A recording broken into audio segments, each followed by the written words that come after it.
Hello, everybody. Welcome back to Hurdle the Line. This is your week 8. We're on week 8 now, aren't we? We are week 8, yeah. Week 8, mate. It's going so fast this season.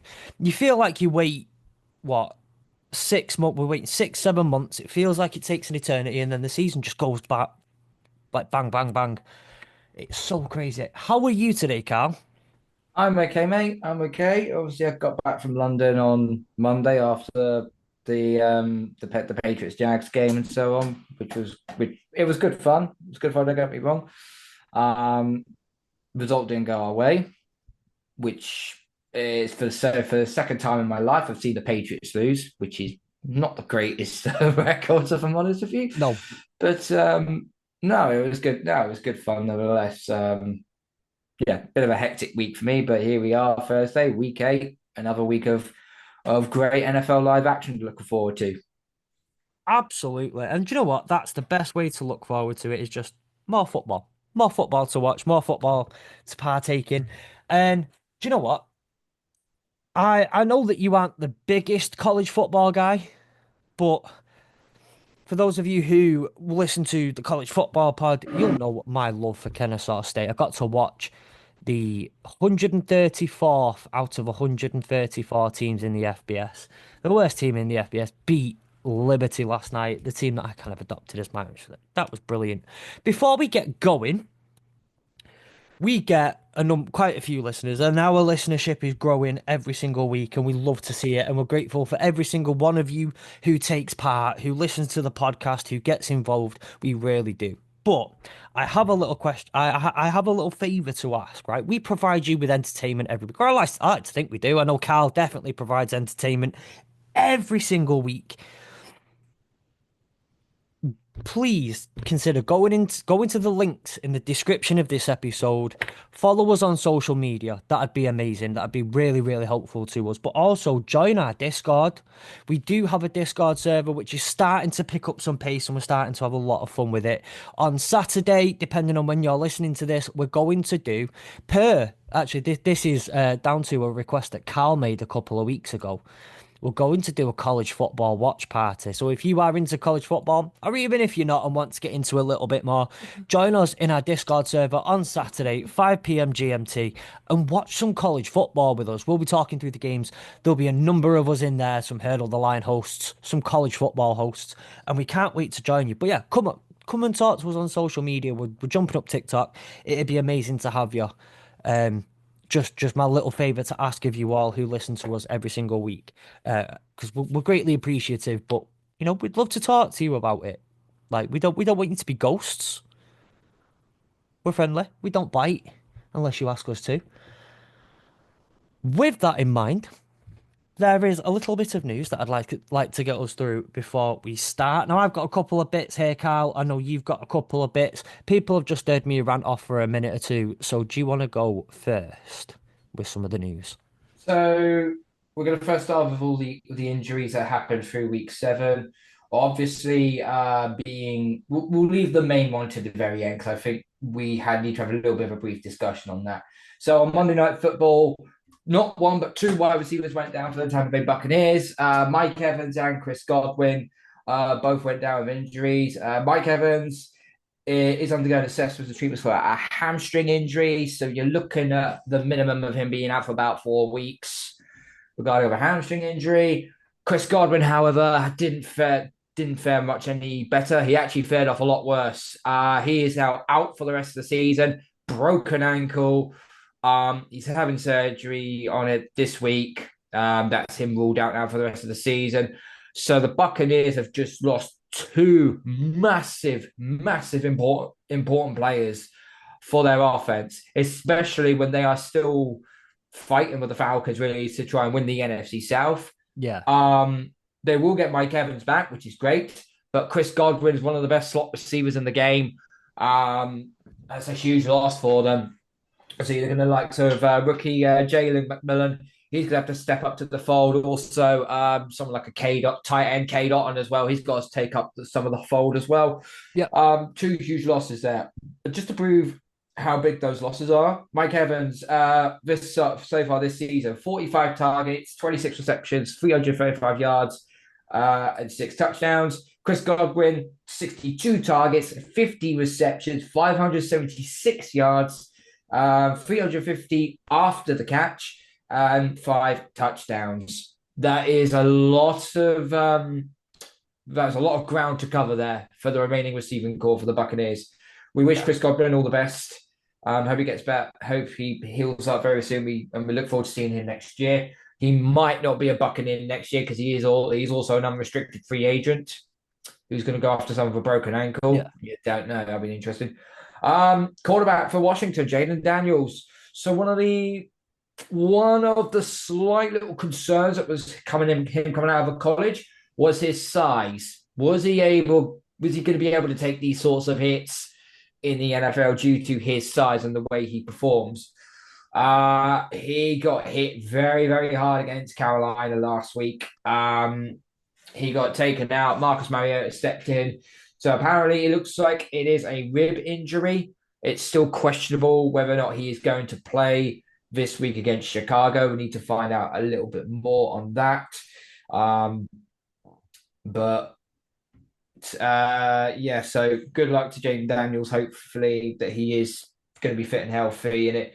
But that if you've got like a fractured rib, you're going to feel that. That's going to hurt really, really badly.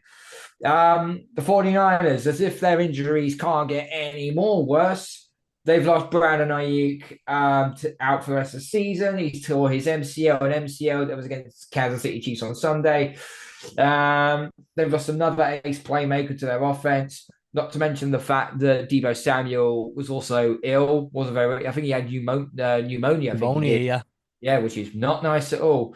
So you're now relying on first round draft pick, Florida pick on Florida wide receiver Ricky Purcell. Anybody who didn't know anything about Ricky Purcell, he was one who got a gunshot wound in late August, and it's good to see Yeah. him on the field. But yeah, it's going to be interesting how that one fares out for the 49ers because they're dropping like flies. Yeah. And we know the 49ers injury history. Once a few of their players get injured, it just ends up becoming the bubonic plague Yeah. in that franchise. So it's not good at all. DK Metcalf is considered week to week with an MCL sprain. So he's probably looking at 4 to 6 weeks, maybe 6 to 8 weeks potentially. But he should be good to go. And the way the Seahawks are actually playing right now, they're very hot and cold. When they're hot, they play really well. When they're cold, they're absolutely disastrous. But they have got Tyler Lockett, Jackson Smith, and Jigba to Yeah. carry the fold, as well as the tight end Noah Fant, I believe.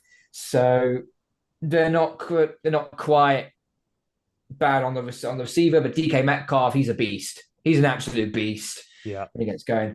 And then finally, the main injury of all of this is a certain Cleveland Browns quarterback by the name of Deshaun Watson, gone down for the season with a torn Achilles, the same sort of injury that Aaron Rodgers had at the start of last season. Just popped his Achilles. Non-contact injury. I know Ollie has spoken about this on the review show on Monday regarding of the Browns fans cheering, shouting you deserved it, and all that. It is incredibly disrespectful, but I kind of look at this more as bittersweet, if that Yeah. makes sense. Yeah. Where when you look at Deshaun Watson, in 3 years, he's actually played. He's hardly played. He's hardly played at all. And I've said this from day one. Since the day we started this podcast, I've said this since day one. I said this is one of the worst transactions in NFL history, and I still stand by it to this day. It's if they Yeah. cut him, I think it's like if they cut him pre-June, it's something like 172 million dollar cap hit. If they cut him post-June, it's something like a $73 million cap hit. Um, but remember, they restructured the contract, didn't they? They put some of the money into a signing bonus, so they kicked the can down the road even further Yeah. into 2026. Yeah. So that's looking pretty not good for them now, isn't it? Yep. And to make matters, yeah, and they're sitting at 1-6 now. The Browns. They signed former Patriot Bailey Zappi off the Chiefs practice squad. I'm going to be say this bluntly and honest. Bailey Zappi is shit. He is awful. You might as well have got Taylor Heineke back in there because, yeah. Yeah. But we know it's going to be Jameis Winston's going to start now for the rest of the season. I don't know what else more to sound to Sean Boss. I can't just say, oh, he'll better. We'll see you next season, because there's also a point in me that goes, after what you did, this is sort of karma for your transgressions, really. I mean, But look, it's one go of on. them. Couldn't have happened to a nicer guy. Couldn't have happened to a nicer guy. Um, Look, there was a lot of obviously talk, like you say, about the way Browns fans reacted, and I was, we're not gonna be those guys on here, but because of like I say, could not have happened to a nicer guy. Did you watch any of? Oh, sorry. Couple bits of news on my side, by the way. Jameson Williams. It was officially announced today that he's been handed a two-game suspension. Um, so I know everybody's just dying to hear my thoughts on it because I'm a Lions fan. I am fuming. So, for those of you who don't, oh, well, those of you who don't follow me, go and follow me because I was on great good teams win great teams cover on their latest episode that's out same time as this one, and I recorded that about an hour or so before we came on here. Me and Karl, about 10 minutes before I went on, it was officially announced, so I didn't even get a chance to like fully get to grips with what had happened. But it's been a thing over the last couple of days. There's been a lot of talk about it. We got leaked a couple of days ago. Um, though no official suspension was delivered until today, that's Thursday, the 24th. Jameson Williams has released a statement saying basically he doesn't know what he's been pulled up for. He has no idea, but he has no choice but to just take it on the chin. It's a two-game suspension, and it is what it is. He's very, very sorry, and all that sort of stuff. Kind of quite a typical, look, it's quite a typical statement that you would release in a situation like that. Yes, I am frustrated. No, I am not frustrated with Jameson Williams. I don't for one second actually believe that he's taken anything nefarious and done so in a dodgy way. The fact that it's a two-game suspension, not a four-game suspension, means that he hasn't. I don't think it means it at all that he could have taken anything nefarious. It could have been something as simple as Adderall. The just something there's like one of the substances in Adderall that the NFL just does not like for whatever reason. It could have been something just as a generic medication that he took. Sudafed, I believe, also. You can't take Sudafed if you're in the NFL because one of the components of Sudafed, the NFL doesn't like shows up on. It's Did a, Jimmy it's a, it's what? a clear your nostrils. What? But no. But it's one of the components of it. But what didn't Jimmy G get done for Sudafed? Wasn't I that what think, Jimmy G got done for? yeah, he was right. It was Jimmy Garoppolo that And it was did. it was something as daft as Sudafed for having a cold. And look, colds are going about It right might now. have like 1 milligram in, and they'll just sting you. Oh no, 4 game suspension. There you go. No, but hang on, let me just Google it. Right, okay, I don't want Sudfeld, I want Sudafed. Um, He's shit as do you mean well. Do you mean Nate Sudfeld NFL? No, I Nate mean Sudafeld. Sudfeld. Sudafed. Um, so yeah, the NFL have warned. Yeah, official here. NFL have warned against taking something like Sudafed because just something if taken in excess. Now I don't know who's excessively taking Sudafed, but or what they would consider to be excessive Sudafed. But anyway, that's beyond the point. That's not where we're getting at. Um, Look, it is what it is. We'll get into why I am not overly concerned slightly later on in the show when we talk about this weekend's games. Um, that our matchup doesn't allow for me to care. Well, I do care. I do care because Jameson Williams is getting a bad rep for something that's probably not even that bad. He could have taken excessive Sudafed, um, and that's why I'm not gonna have a go at him. I think my what I would consider excessive Sudafed is a lot higher than what Yeah. the NFL. But One yeah, bit of news, sorry, one last bit of news for the on the injury report. It's actually good news on the injury report. Rams receivers Cooper Cup and Puka Nakua yes, could be back for tonight's Thursday night game against the Minnesota Vikings. Now yeah. that makes that game very, very intriguing. It does. And again, wait for our predictions to come out later. I'm so ready for Yeah. this game. I am very excited for it. I think we want to say as well, we've got some trades. We've had D Hop to the Chiefs. So congratulations, Chiefs, on the three-peat. Unless you face the Lions in the Super Bowl, then which you probably will, then you won't get the three-peat. But congratulations, Chiefs, on the three-peat. Well, what is right, Carl? The Oh, Bills keep doing it. What is it with the AFC going? Okay, go on, Chiefs. You go. You go do it for us. it. Do the AFC collectively just want the Super Bowl champion to be in the AFC each year? Is that the thing, or what? I don't know. I generally don't know. Well, as soon as I saw this trade, I think it was coming up on when yesterday. I think I saw it. As soon as I saw the trade pop up, I was like, "Oh my days, really?" But then again, the Chiefs don't have any weapons. They don't have any receivers right now that can catch a cold. Rasheed Rice is out. Sky Moore is on injured reserve. All they really have is McCole Harmon and Julius Smith-Schuster. Well, they have Travis Kelce as well, but they Yeah. need an alpha dog. And the fact they managed to get D Hop, what was it for? Fourth round pick? Third or Sixth fourth? round that could become a fourth round, I believe. Gee, I mean, that's pennies on the dollar. It might have been a fourth round that could become a second. It's one of the two. It's one of them I think it's a where four. I think it's a fourth round. Yeah, it's a conditional one, like minimum, and one of the conditions it either goes to a fourth or goes to a sixth. yeah. Goes to a second, sorry. Goes for a second. I think goes for a second if they make the Super Bowl potentially. I think that's where it looks like. But yeah, as I said, the rich get richer. Um, they've got a stellar receiver. He might be in the twilight of his career because he hasn't really performed. But then again, you've got the wet lettuce thrown to you. So I suppose every receiver will have a bit of a down year.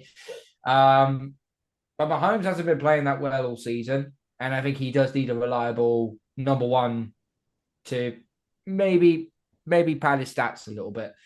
So Yeah, I would probably say go with that as well.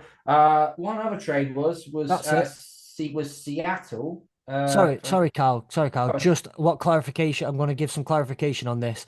Per the Tennessee Titans, the Titans will receive a conditional fifth round pick in the 2025 NFL draft that could become a fourth round pick. So it was a, so yeah. Anyway, sorry. Go on. Yeah. So the other trade that happened as well. For our Rams compatriot Sam was not at all happy about this one. Um, so obviously Ernest Jones went to Tennessee from the Rams.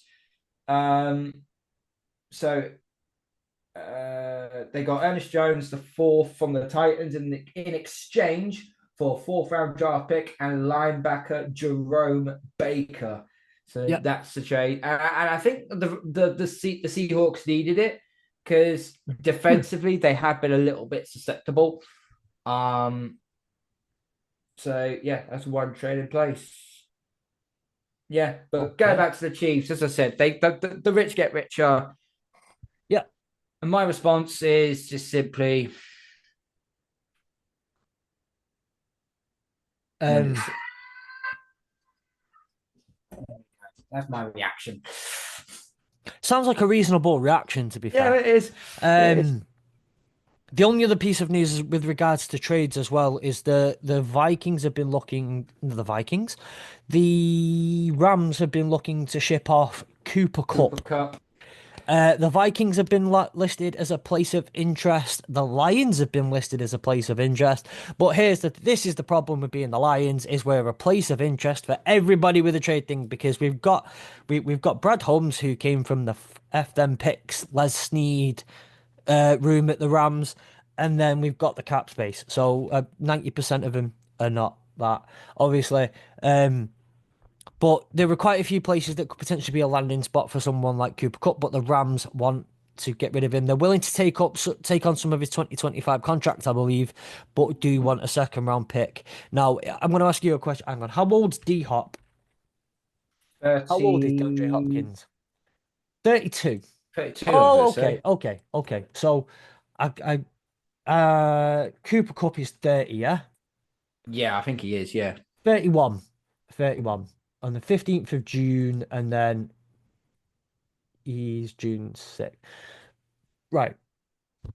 So Cooper Cup is 1 year younger. And I'm gonna be I might be quite blunt here. I'm gonna be quite a dick. Cooper Cup has had two good seasons. One in 2019, one in 2021. Granted, they won the Super Bowl in 2021 with Stafford. Since then, he's played 9 games, 12 games, and so far this season, 2 games. In 2020, he played 15, but only started 12. The year before 2020, in 2019, he only played 16, but started 14. The year before that, he played 8. Like for a guy who's a year younger than D Hop, 1 year younger, can't complete a season and can't finish a season, and has had two good seasons. Sorry, Sam, I'm just gonna say it. He's had two good say two good seasons, two seasons that eclipse 1,000 receiving yards. One of which got granted was the 1,947.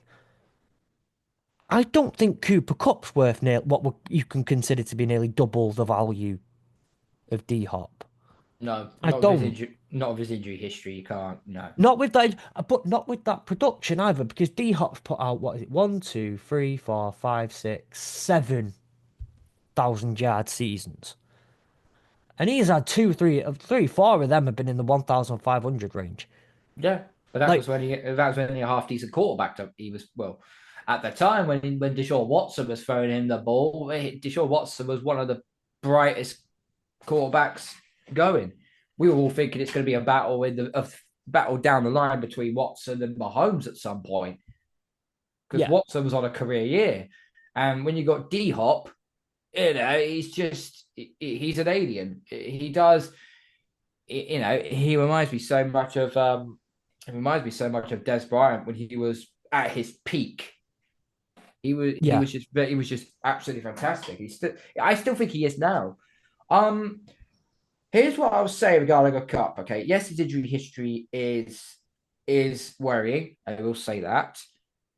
But if there is one team who I think should be trading for to get Cooper Cup is the Buccaneers. You've just Right lost. now, yeah.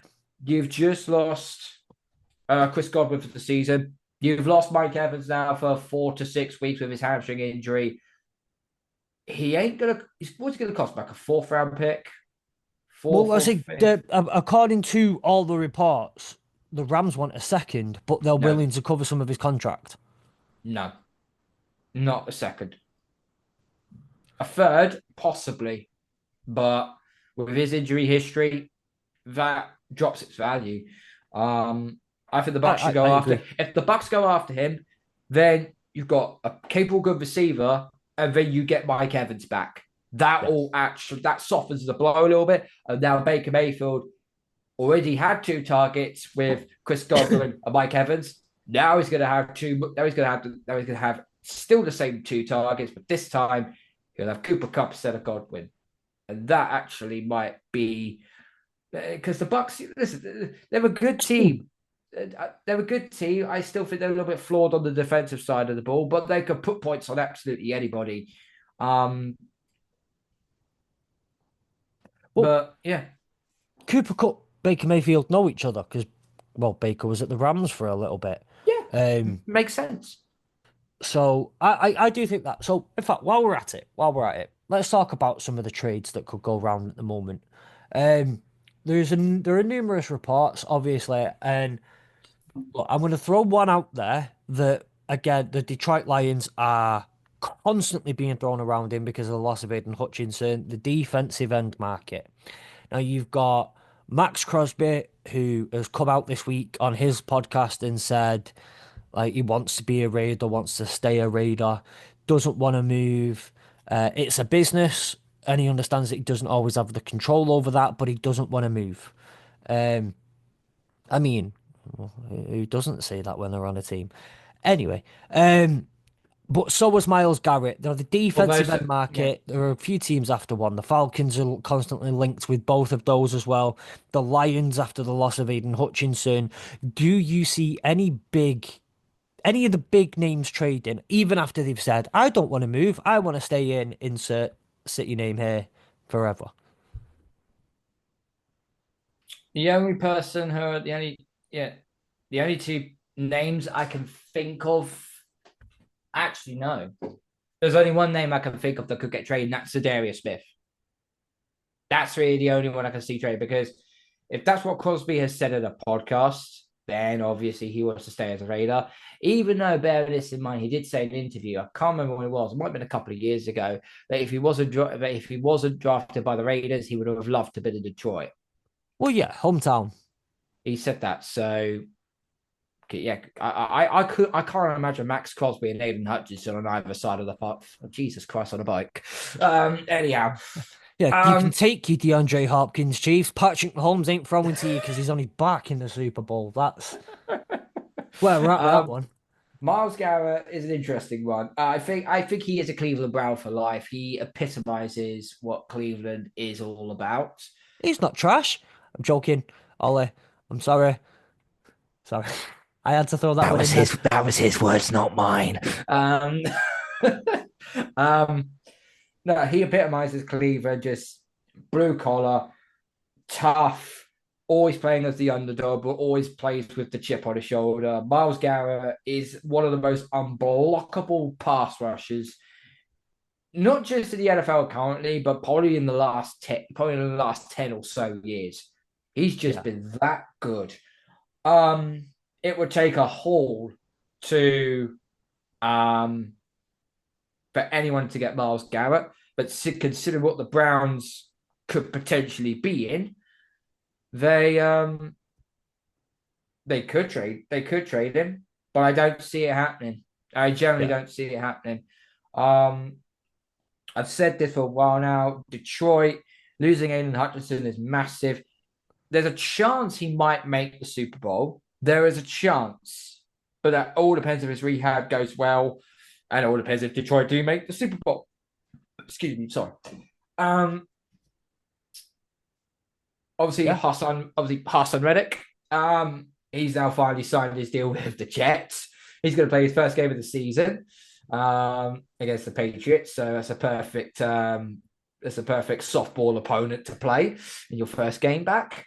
Um, and then there's Darius Smith, who I think he is tradable, and I actually think he'll be a good at a good price as well.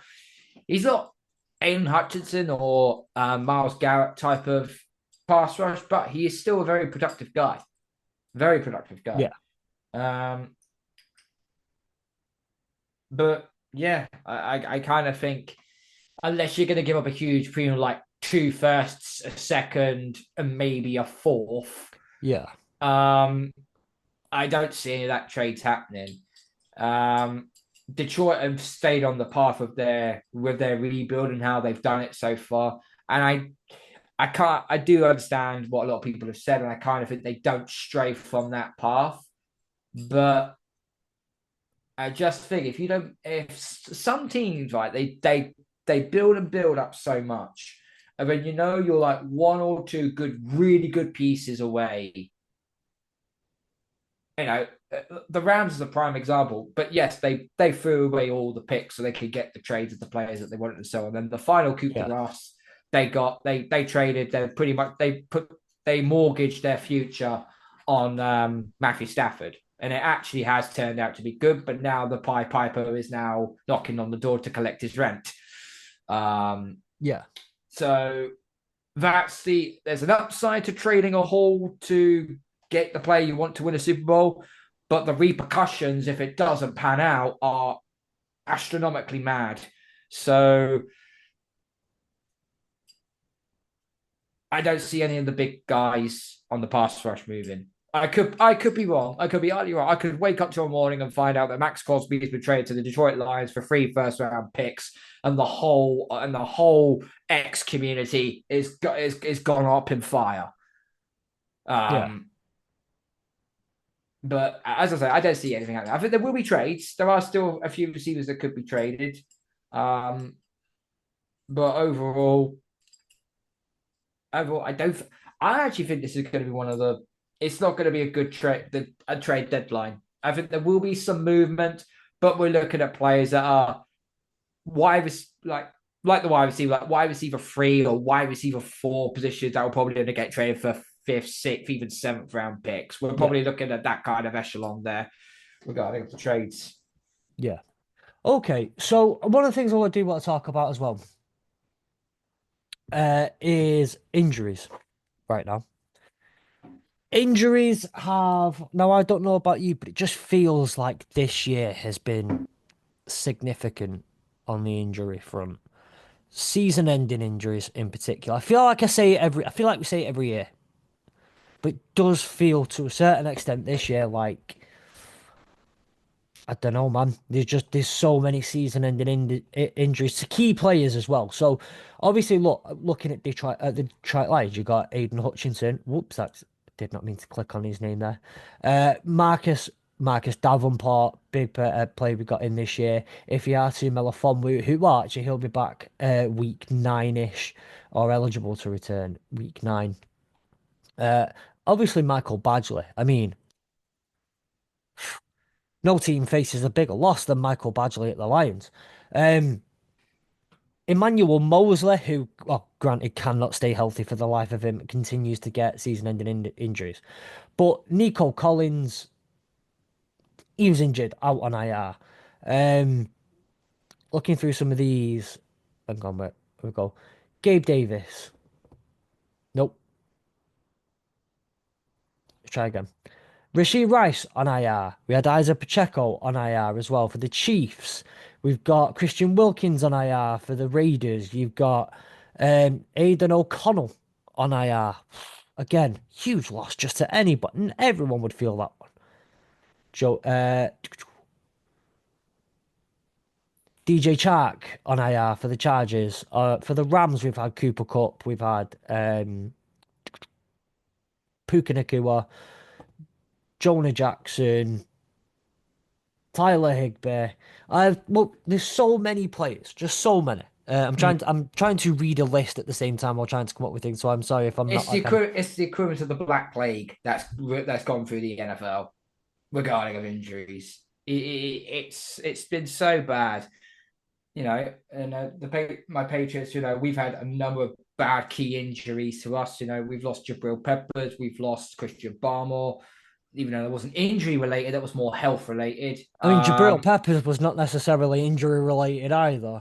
Well, no, Um, okay, no, I'll take that one back then. But Juwan Bentley, we yeah, lost, and I didn't realize how much he was important to us until we realized we can't stop the bloody run. But yeah, uh, it does feel a lot different this year. It just feels like the football gods are just as soon as they point at any player that they feel like choosing, that's it. They go down and they're out for the season. It's yeah, just it's really really weird, and a lot, and it's all due, and it's all contact. It's 99% of it are all contact injuries. None of it has mostly have been like non-contact injuries because the non-contact ones are actually worse. yeah, They are worse. Um, yeah. Well, they're the ones that you just like. Nothing nefarious happens. No one fought. Like you don't get some.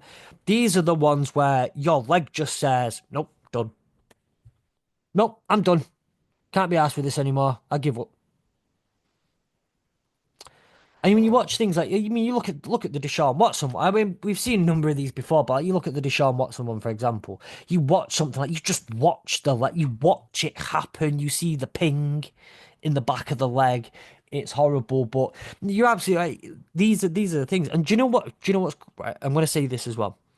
Well, I'm going to ask you a question first. What is the number one cause that everyone says for these kind of injuries? The turf. Turf. Most of these are happening on grass. Hmm. A lot of these are happening on grass, not turf. Deshaun Watson did his Achilles non-contact on grass. I know it's not the only one, but a lot of these are happening on grass and not turf.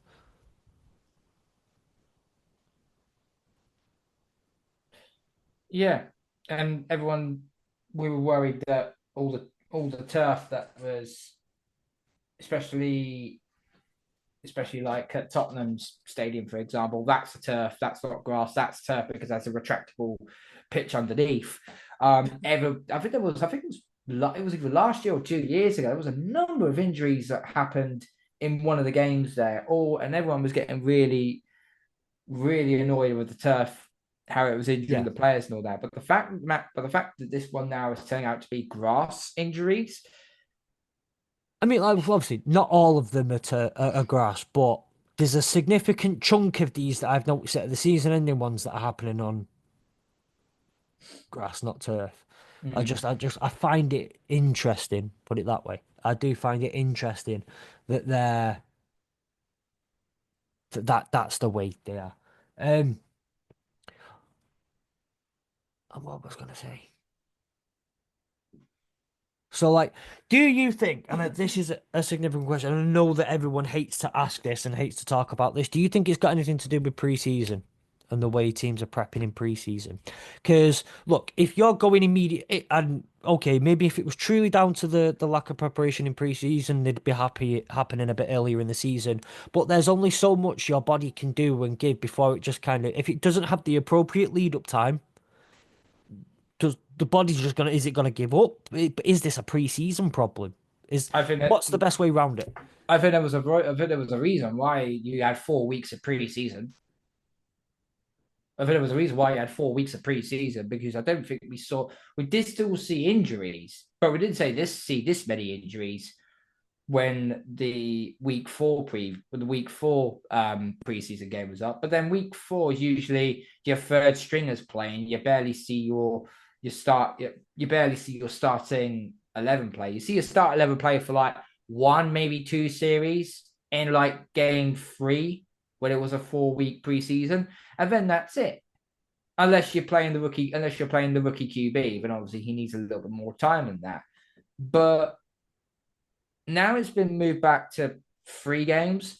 I do generally think that because we've added an extra game onto the new season, it does feel like we are sort of like because players did say, "Oh, we don't really like doing preseason." Well, maybe they should reconsider that thought because the amount of injuries that has been sustained, but it's pretty much happened all season long. So I don't know if this is just an anomaly or there's something really serious. I think you need to look at this season and then you need to look at what's happened last season and moving it into Yeah, next season as well and see if there is a pattern emerging. If there is a pattern emerging, it might be time to have a discussion with regard to maybe putting that fourth preseason game back in. And I know that means extending the season a little bit because they're still talking about an 18 game season. Well, if the players are yeah. not going to be fit and if the players are not got the proper lead up time going into week one, how the hell are they going to make it in week 18? God forbid, say, I don't know, Tyreek Hill goes down with an injury in like week 17, and then that bang, he's out for the playoffs and Oh, he plays for the potentially the Super Dolphins. He Bowl. weren't going far in the playoffs anyway. Don't I'm being don't don't hyper, pretend like he was playing 2 weeks later. I'm being hypothetical here. Come on. No, I know. I'm Um, joking. I'm only messing. but you know what I mean. Okay, let me give you a better example. I'm a Russell Brown, right? Knock on, knock on wood. If he gets injured in week 17 and he's done, he can't make the playoffs. Yeah. That's really going to hurt down the line. So there will need to be a discussion in that, but But also, there has been a lot of more injuries. But yeah. Well, I Yeah, was gonna say, but as you've already said, no one feels sorry about Deshaun Watson. I said that it couldn't have happened to a nicer guy. Those were my words. Uh, the the thing though is, why do the NFL want an 18th game? Why does Roger Goodell want an 18th game in the season? Exactly. For those That's of you all. listening on audio. To all you on audio, I'm rubbing my fingers together. It's all about the money. Yeah. It's all about the money. It's all about the money. So I'm going to throw this back to college football for a second. Why is college football moved to a 12 team playoff? Because of more money. Because of the fucking money. They want it because it's fair and it gets more teams into the playoffs. No, because it makes more games, which makes more money. We have had this discussion numerous times on the college football podcast, and I promise you we'll have it numerous more times. Why does the AP top 25 exist? Why does the top 25 decide the playoffs? Why do journalists decide the playoffs, not records?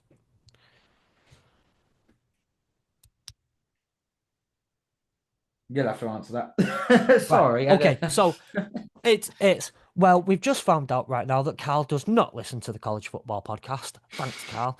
No joking. The reason they do that is because if you go off records and you get, I don't know, TCU who go 12-0, you get Georgia who go 12-0, and you have a makeup of the college football playoffs a couple of years ago, but it was like Georgia, weren't Georgia, Alabama.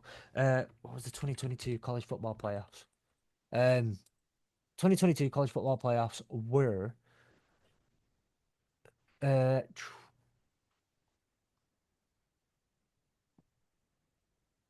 no, it was Cincy. And I think it was the year before where TCU got in. No. Anyway, either way, one of the last years there was a college like TCU. They got because the AP top 25 said when it was a 14 playoff, they said no, it's only fair. They've gone 12-0 on the season. We'll let them into the college football playoffs. And can I ask you what happened to them in the college football playoffs when TCU went and played a Georgia and a team like that? They got blasted. They got the living shit kicked out of them, Karl. Yeah. The living shit kicked out of them. Now, you don't want that in playoffs. You don't want that in playoffs because do you know what that doesn't give you? Ratings. When you don't have the good ratings, what do you not get? Money. Money. So the AP Top 25 exists to create the college football playoffs because that generates you money. They do it via your opinion on who they think is the best and why losing to Alabama is better than beating, I don't know, Sam Houston because it makes you look better at the end. It provides you want to provide the closer, the better games and the matchups at the end of the season. That's what you want in the playoffs. You don't want absolute batterings and snot kicking out of things.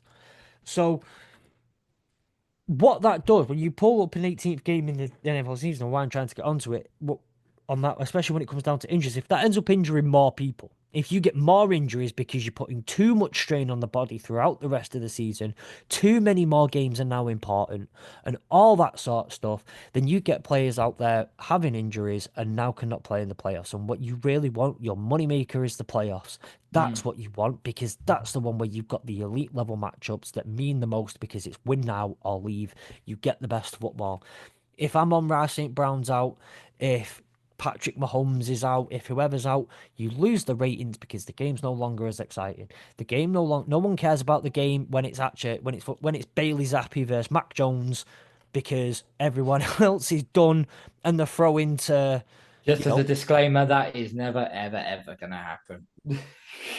when you're pulling off QBs off your practice squad because everyone else is injured, though, that's going to be okay. Maybe you're on your QB2 instead. Maybe it's Carson Wentz is back in the Super Bowl. Okay, we'll go Bounce there. it to and went. Um, but I guess like the thing I am genuinely trying to get at here is just the whole the NFL wants the money because TV makes more money than bums on seats. Even for the Super Bowl, they make more money through TV than they will ever make in a stadium. Ever. So, They want the entertaining matchups, and if you want quality, or you've got to go quality over quantity. Eh? Stop giving us more matchups, and you will have better quality matchups. Because your players aren't injured, and they Yeah, are the players dying. are not injured.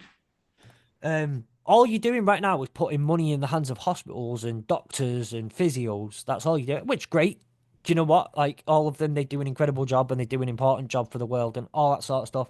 I am the first person to sit there and tell you how much I appreciate medical professionals when things happen over other entities that get credit. But still, it's not. It's not.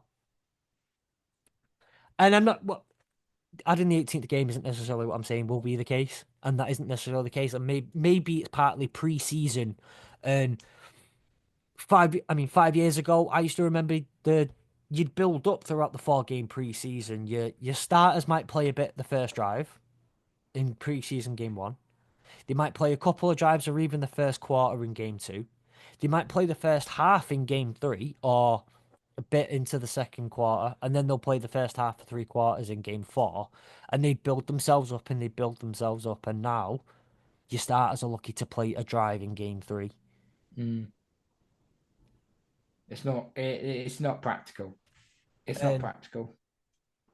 I liked the 4 game preseason format because it gave more opportunities for practice squad guys to give themselves an opportunity. It made more sense to give better opportunities to the guys who were fringe players. I had this debate in a chat the other day that like you what if you don't know it's not to find out who your quarterback is.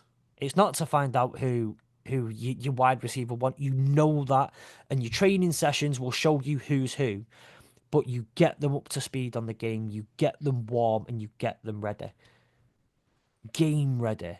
Mm.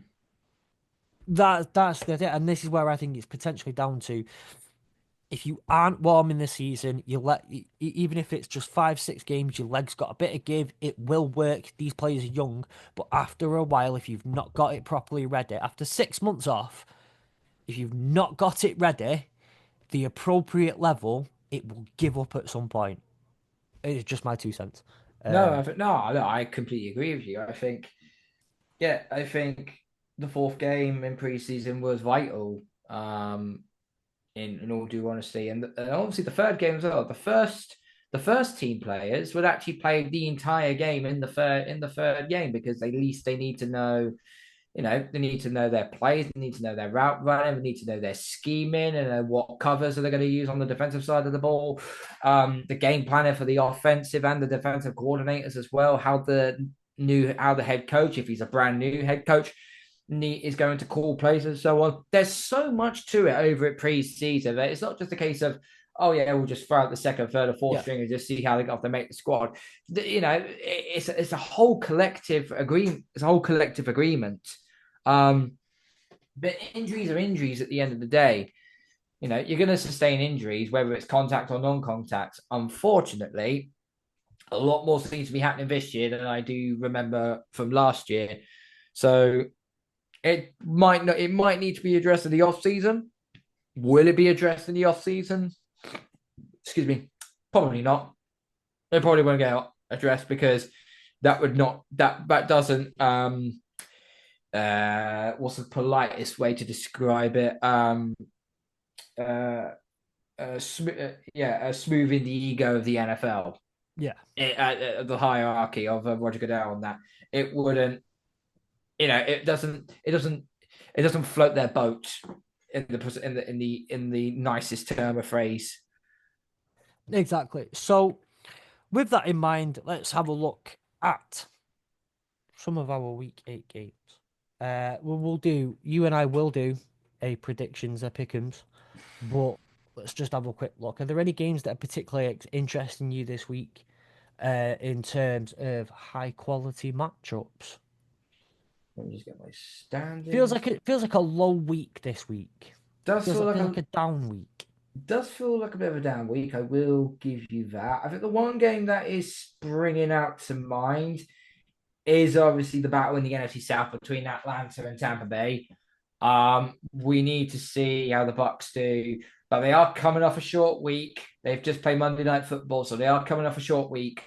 Um, they're facing the Falcons team who just when you think they're getting back to how they could be, they're going fall flat on their face against Seattle. This is why I have my doubts for Atlanta. You know, Yeah. with the Bucks, they've lost um, Evans, they've lost Godwin. It'll be interesting how they work with their offense now. They might need to rely more on the running game with the likes of Rashad White and Bucky Irving. So that's going to be interesting. Atlanta, they need to get back to the running game. Give the ball to Bijan Robinson. Give the ball to Tyler Algier, Yeah. and just run the ball. The Bucks' run defense is actually quite weak. If you saw what happened with Derek Henry did against the Bucks Monday night, you know they could be had on the ground. So I mean, well, yeah. that does look like the only other game I can think of, and it is for all the wrong reasons. Is Cowboys 49ers. The 49ers are injured to hell and back, and I'm starting to wonder if their Super Bowl window is now starting to close. They're facing a Cowboys team that can't run the ball, can't stop the run. They got an egotistical owner who likes to make it all about himself, and they have an overrated quarterback in Dak Prescott. That's why I say it's all for the wrong reasons, Yeah. really. Well, I have a couple of those. Just wanted to let you know, I've just been scrolling through here for a second, just seeing what pops up on my timeline here in my little list on Twitter. Josh Reynolds of the Denver Broncos, 20 minutes ago, well, 15 minutes ago, it was reported that he was wounded in a shooting. Oh my word! Um, Oh, I'm, I believe the report says that it happened on the 18th of October, but yeah, I can't see too much of the report. Can't flick my VPN on right now. Um, but the to open the article, but yeah, Josh Reynolds was apparently wounded in a shooting 6 days ago. The feels a bit weird to just kind of go. Anyway, moving on. But moving on. One of the games that I think could be good for all the wrong reasons, which is something we all like to say. Well, the Jets Patriots. no, for fuck's sake! I'm sorry, Carl. You got look. I'm sorry, but it's good for all the wrong reasons. This could be a game that goes down to the wire. I do think that the likelihood is. I mean, look, I want to see Drake May ball out. Everyone knows I want to see Drake May ball out. I just think out of the two of you, the Jets have a little bit more. It hurts, and it'll be like one of them. Like it's not going to be a pretty win, but it'll be a win for the The Jets. only thing I will say of this game, right, is after finally get to witnessing my team for the second time in my life and watching them for the second time in my lifetime lose, the only one bright spot that this Patriots team has right now is the quarterback. Drake May last week threw for 276 yards. He threw for 2 touchdowns. 65.5% completion of his passes. He played well. Yeah, He played well, and he's got a bad offensive line and nothing to and absolutely diddly squat to throw to. Demario Douglas went out because he was ill going into the game. It looks like he pulled out due to his illness in the second quarter, so he never returned to the field. yeah, But he still made great work. He still made great work with Hunter Henry. He threw a nice seam route to Keishon Butte, which was the same sort of route that he did for Butte's touchdown in Drake May's debut against the Dolphins. Also threw a really good, nice touchdown to 25-yard bomb to KJ Osborne, I think it was. We've got the quarterback, but it's just everything else. It's just everything else of our franchise. It's just an absolute mess. Players calling each other out.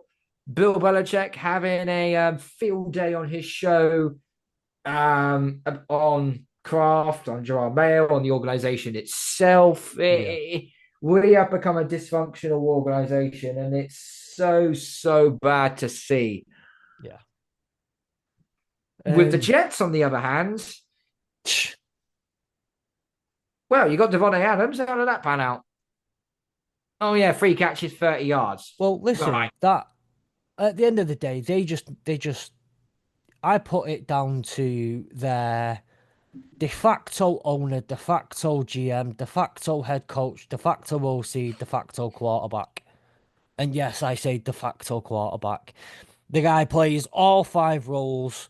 I know we went on the Pat McAfee show and was like, I don't really have all that much power. Shut up. Yes, yeah. Yeah, yes, you do. Yes, you That's do. the only reason you went there was because everyone would bend over backwards for you.